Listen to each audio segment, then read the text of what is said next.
In this section, Autonomic Pharmacology I, we'll be primarily discussing the neuroanatomy of the autonomic nervous system and cholinergic signaling in that system. In the next section, entitled Autonomic Pharmacology, we'll be talking mostly about the cholinergic system. As you're aware, autonomic pharmacology is very important for the control of the autonomic nervous system that's responsible for automatic or unconscious bodily functions. Controls of this will regulate heart rate, peristalsis, sweating, and so forth. And this can be divided into parasympathetic and sympathetic nervous systems. Neurotransmitters in the autonomic nervous system include many, including acetylcholine and norepinephrine. Most direct transmission from the central nervous system uses acetylcholine, meaning presynaptic neurons will release acetylcholine onto a postsynaptic neuron. Postganglionic parasympathetic neurons will also use acetylcholine, but postganglionic sympathetic neurons will use norepinephrine, except certain sweat glands which will use acetylcholine. It's very important to remember the anatomy of the autonomic nervous system for step 1, and to remember which types of receptors are used at each synapse. This is a simplified diagram for the sympathetic nervous system as well as the parasympathetic nervous system. In the sympathetic nervous system, the preganglionic nerve has its cell body in the central nervous system, whether it's in the brainstem or the brain or in the spinal cord. The preganglionic neuron will release acetylcholine onto a postganglionic neuron that has its cell body in a ganglion, and that ganglion is outside the central nervous system. Acetylcholine is the neurotransmitter that's released each time. The receptors here on the postganglionic neurons are of the nicotinic type. These postganglionic neurons will usually, in the sympathetic nervous system, release norepinephrine onto the target organ. In sweat glands and the sympathetic nervous system, it's acetylcholine that's released. In the adrenal medulla, acetylcholine is released onto the chromaffin cells, which then release mostly epinephrine, but also norepinephrine, into the bloodstream. In the parasympathetic nervous system, we have a cell body that's located in the central nervous system of a preganglionic neuron, and this preganglionic neuron will release acetylcholine onto a postganglionic neuron. This ganglion is usually located in the target organ, and acetylcholine is then released onto that target organ, onto either the heart, smooth muscle, or other types of glands, and usually counteract the effects of the sympathetic nervous system. The neuroanatomy of the autonomic nervous system is very important to remember. Remember that in the sympathetic nervous system, you have a thoracolumbar distribution of the release of the neuron from the spinal cord. The cell body of these neurons is usually located in the brainstem, but it can also be located in the spinal cord. And these neurons are released from the spinal cord at the levels of the thoraco and lumbar spine. In the parasympathetic nervous system, you have a craniosacral distribution, meaning that the neurons are released from the central nervous system at the level of either the sacrum or the brainstem. And these neurons, such as cranial nerves 3, 7, 9, and 10, the vagus nerve, or cranial nerve 10 being the most important, they go on to innervate the entire body in terms of the parasympathetic nervous system. But the important thing to remember is that the nerve bodies will leave the central nervous system at either the level of the cranium, the cranial nerves, or the sacrum in terms of innervating the kidney, bladder, and sex organs. This is an overall diagram showing parasympathetic on the right. You'll go over this more in your neurophysiology lectures and neuroanatomy lectures. In general, when talking about adrenergic receptors, we can divide them up into alpha and beta receptors based on their structure, and also based upon the second messenger systems that they employ. Alpha receptors are then divided up into alpha 1 and alpha 2 receptors. Alpha 1 receptors are found in blood vessels mainly, and they, when activated, can cause vasoconstriction. They mainly are associated with G10 and G11, which activate phospholipase C. Alpha 2 receptors generally are associated with GI and GO, which are known to inhibit adenylyl cyclase and also inhibit calcium and potassium channels. This leads to decreased cyclic AMP production. Beta receptors are divided up into beta 1 and beta 2 receptors. Beta 2 receptors generally found in the lung. Beta 1 receptors are generally found in the heart.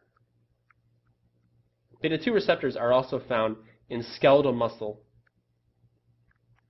vasculature. These receptors generally are thought to stimulate GS, which stimulates adenylyl cyclase and calcium channels. Beta 3 receptor is generally found in adipose tissue and is responsible for metabolic process. The concept of dominant tone is very important.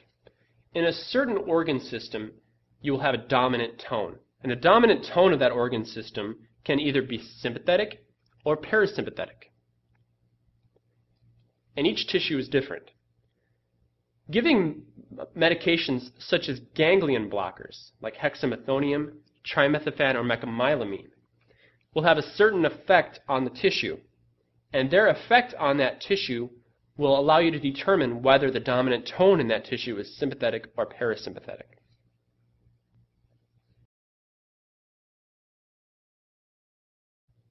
These medications, the ganglion blockers, will block nicotinic cholinergic receptors at the junction, generally thought to be in the ganglion, the place where the presynaptic and the postsynaptic neurons will touch each other. These medications are not used anymore, but they can still be on the USMLE.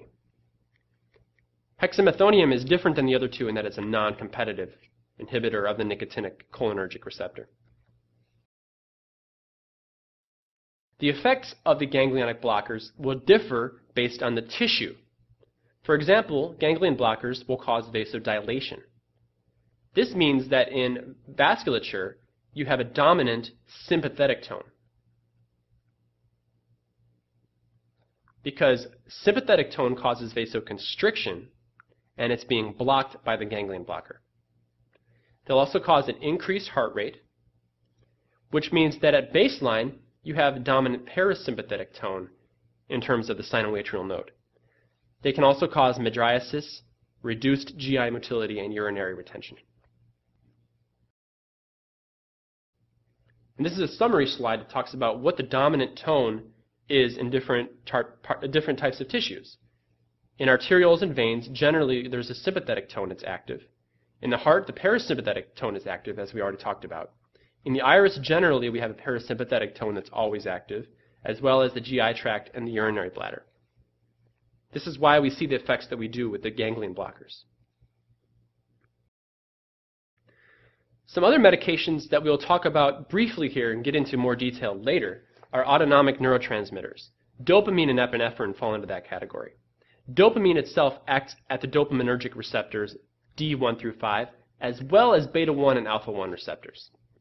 Epinephrine is produced in the adrenal medulla, is transported into the bloodstream, and is responsible for activating most types of adrenergic receptors, beta and alpha receptors. Let's talk about acetylcholine receptors. Acetylcholine receptors are generally divided up into either the muscarinic or the nicotinic type. And these are named because they can also, besides binding acetylcholine, bind to either muscarine or nicotine. For muscarinic receptors, the prototypical foreign agonist is muscarine, which is derived from the mushroom. Acetylcholine is what's found actually in the human. Remember that muscarinic receptors are found on targets of parasympathetic innervation, and in general, the activation of these receptors slows down cardiovascular function, will increase secretions, and increase intestinal activity. There are 5 different muscarinic receptors, and they all have different functions. M1 through M5, and you can see their roles here, M1 being a neural type, M2 being cardiac, M3 being glandular and smooth muscle, M4 is also thought to be neural, and M5 we are unclear as to what its role is. The odd-numbered receptors act through the inositol triphosphate pathway, or IP3, whereas 2 and 4 are able to activate GI and inhibit adenylyl cyclase and reduce cyclic AMP concentrations. The nicotinic receptors have a prototypical foreign agonist known as a nicotine, but the endogenous agonist, again, is acetylcholine. These nicotinic receptors are found at many places, including the neuromuscular junction, which is found on the muscle cell itself. They're also found on autonomic preganglionic terminals, meaning that the receptor is found in the ganglion itself on the surface of the postganglionic neuron, as well as in the brain. In general, the effect of activating muscarinic receptors cause increased GI tract motility and secretion, increased bladder activity, and increased salivation and sweating. Some important muscarinic agonists include bethanechol, which is commonly given for treatment of urinary retention, and methacholine. Methacholine is used in diagnosis of asthma. It's not used clinically except for this purpose. The methacholine challenge is used during pulmonary function tests to initiate or elicit asthma symptoms in those patients. Patients that have attacks of acute glaucoma generally have a deficiency in the ability to drain aqueous humor out of the eye into the canal of Schlemm. In general, anything that causes the pupil to constrict will actually help the aqueous fluid drain out. This is why we give pilocarpine, which is a muscarinic agonist. It causes pupillary constriction and allows the canal of Schlemm to open up and allow the aqueous humor to drain out, which will decrease the intraocular pressure and improve the patient's glaucoma. This is a diagram that shows the canal of Schlemm here in the anterior compartment. And as you can tell, the aqueous humor, which is produced by the ciliary body, works its way through the iris and into the canal of Schlemm. When the iris is constricted, there's still a pathway for the aqueous humor to get out. And when the iris does constrict, this canal of Schlemm is able to actually dilate and allow the aqueous humor to drain out of the anterior compartment. Pilocarpine, again, activates the M3 receptor, and it causes opening of the canal of Schlemm. It can treat both open and closed-angle glaucoma. Some side effects include sweating, bronchospasm, bradycardia, and diarrhea, as you would guess from a muscarinic agonist. And other glaucoma drugs may include beta blockers such as timolol and prostaglandin analogs, both of which are designed to either increase outflow of aqueous humor or decrease the production of aqueous humor. Let's talk for a second about atropine. Atropine is produced from a plant called belladonna, or deadly nightshade, and it is a muscarinic antagonist. Atropine blocks the signaling on muscarinic receptors. In general, atropine in the hospital is used to treat bradycardia. So a patient that comes in has low blood pressure and has a heartbeat below 50, generally we will consider giving them atropine to speed up their heart. We can also give it as an antidote for organophosphate poisoning, and we can also give it to the eye in order to induce cycloplegia.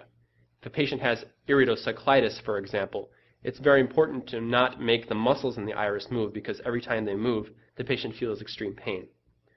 This may also be important for ocular surgery. Remember the mnemonic that atropine makes you dry as a bone, red as a beet, hot as a pistol, blind as a bat, and mad as a hatter. These are because the multiple side effects of atropine can include decreased secretions, mydriasis, cycloplegia, hyperthermia, tachycardia, sedation, urinary retention, and they can also change your mood and behavior. And as atropine dose increases, you can see more and more side effects. The standard dose that we give patients that have bradycardia is 1 milligram. And as you can see, as you get up to 2 milligrams, you can see that the heart rate will actually increase. Whereas at the lower levels of atropine, it can cause cardiac slowing, mouth dryness, and so forth. Therefore, for atropine, it's important to give approximately 2 to 5 milligrams to see the heart rate improvement. Here's a list of clinically important muscarinic antagonists. You can see atropine here. Tropicamide is commonly given for ophthalmologic patients. Ipratropium and tiotropium are muscarinic antagonists that are given as an inhaled formulation for asthma and COPD. Tiotropium is a longer-acting formulation of ipratropium. Scopolamine is a muscarinic antagonist that is used to treat motion sickness. It can also be a sedative and an amnestic. Glycopyrrolate is commonly given for patients that have too much secretions coming out of their throat, especially in patients that are intubated. And benztropine is commonly given for patients that have some type of Parkinsonism, especially drug-induced Parkinsonism. Acetylcholinesterase, as you're aware, is an enzyme that degrades acetylcholine at both nicotinic and muscarinic synapses. Cholinesterase inhibitors increase the amount of acetylcholine that's present at the synaptic cleft. Those cholinesterase inhibitors include the following agents: neuromuscular reversal agents, drugs that are given for myasthenia gravis, and also some insecticides and nerve gases. Cholinesterase inhibitor poisoning can cause activation of both muscarinic and nicotinic receptors and can be fatal. This is why nerve gases are so potent. As I said before, cholinesterase inhibitors can maybe pesticides, insect spray, nerve gases. Remember that the effects of cholinesterase inhibitors result from activation of muscarinic and nicotinic receptors. Some important inhibitors that we see in the clinic are edrophonium, which is tensilon. The tensilon test is used to diagnose myasthenia gravis. Physostigmine is used for glaucoma treatment. Neostigmine and pyridostigmine are used for treatment of myasthenia gravis. And neostigmine is also used to reverse non-depolarizing neuromuscular blockers. This is a cartoon that shows the neuromuscular junction in myasthenia gravis. As you can see on the right, the patient with myasthenia gravis has loss of the acetylcholine receptor because of autoimmune damage. These patients require higher levels of acetylcholine in order to activate the muscle. Other important acetylcholinesterase inhibitors include donepezil, which is used to treat Alzheimer's disease, and also the classically tested organophosphates, which are the nerve gases and insecticides. Ecothiopate is actually an organophosphate that's used for treatment of glaucoma, but most organophosphates fall into the nerve gas and insecticide categories. The effects of acetylcholinesterase inhibitors through the muscarinic receptor activation include meiosis, decreased heart rate, bronchoconstriction, and increased secretion of glands. With regard to organophosphates, initially the binding of the organophosphate to the acetylcholinesterase can be reversed, but after a few hours it becomes irreversible. 2-PAM or pralidoxime can prevent irreversible binding if it's given early enough. 2-PAM actually reactivates the acetylcholinesterase enzyme. The toxicity of acetylcholinesterase inhibitors, such as organophosphate, falls under the mnemonic dumbbells: diarrhea, urination, meiosis, bronchoconstriction, CNS excitation, lacrimation, salivation, and sweating. The management of organophosphate poisoning, the most important thing is to remember your ABCs: airway, breathing, and circulation. Make sure the patient is able to get air into their lungs. If not, they need to be intubated. You can also give atropine and pralidoxime or 2-PAM. Many times these medications are given in combination with each other for military personnel that are entering areas where they may be exposed to nerve gases. This is the order for treatment of these patients on the boards: supportive care first, then atropine and 2-PAM. This is the final slide in this section. This concludes Autonomic Pharmacology I. In the next section, we'll be talking about adrenergic signaling in the autonomic nervous system.